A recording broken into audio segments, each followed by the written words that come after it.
The frontal lobe is the crowning achievement of the human brain. Frontal lobe. This frontal lobe allows us a distinguishedness to change our minds. Through the workings of the nervous system and the particular way that it implements quantum effects. Very distinct, specific way, not general, not fuzzy, not imprecise.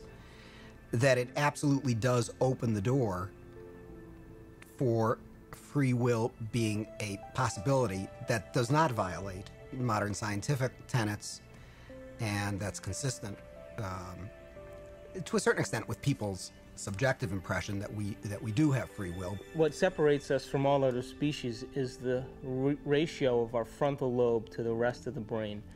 The frontal lobe is an area of the brain that's responsible for firm intention, for decision making, for regulating behavior, for inspiration. It is the seat of what causes us to take information from our environment and process it and store it in our brain to make decisions or choices that are different than the decisions and choices that we've made in the past. The brain is made up of tiny nerve cells called neurons. These neurons have tiny branches that reach out and connect to other neurons to form a neural net. Each place where they connect is integrated into a thought or a memory.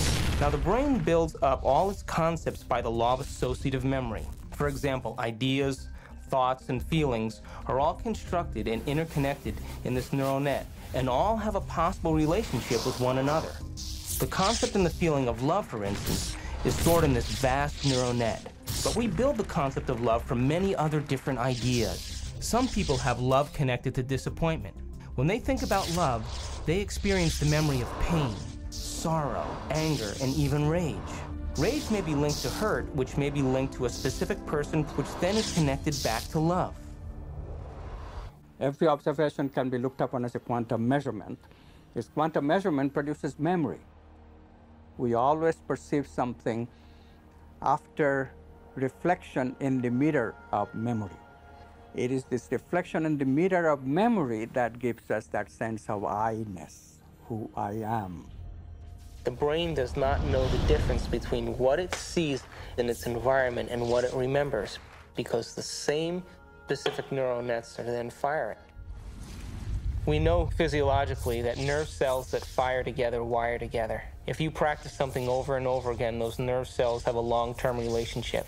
If you get angry on a daily basis, if you get frustrated on a daily basis, if you suffer on a daily basis, if you give reasons for the victimization in your life, you're rewiring and reintegrating that neural net on a daily basis, and that neural net now has a long-term relationship with all those other nerve cells called an identity. We also know that nerve cells that don't fire together no longer wire together.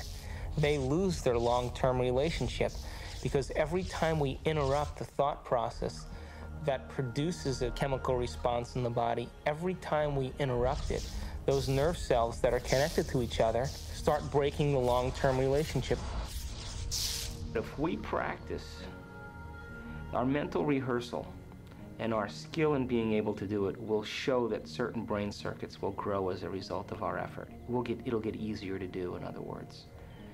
If we accept that idea, then it will allow us to go back the next day and do it with more certainty and with more acceptance.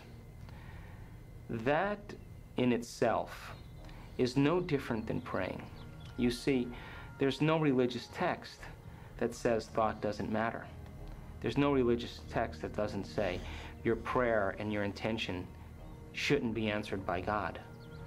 But explaining how that happens is what quantum physics and the observer is all about.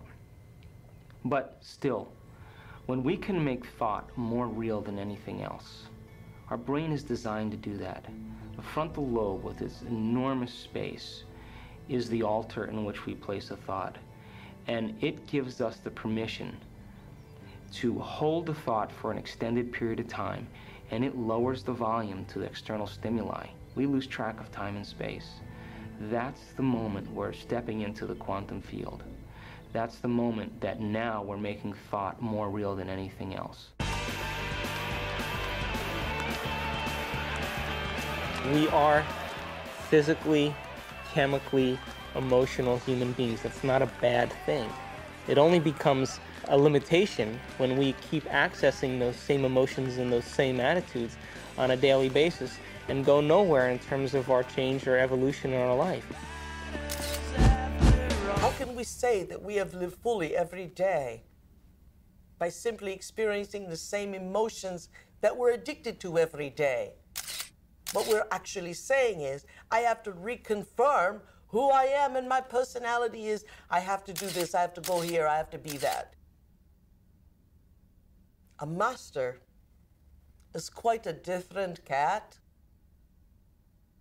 It is one that sees the day as an opportunity in time to create avenues of reality and emotions that are unborn, of realities that are unborn, that the day becomes a fertilization of infinite tomorrows.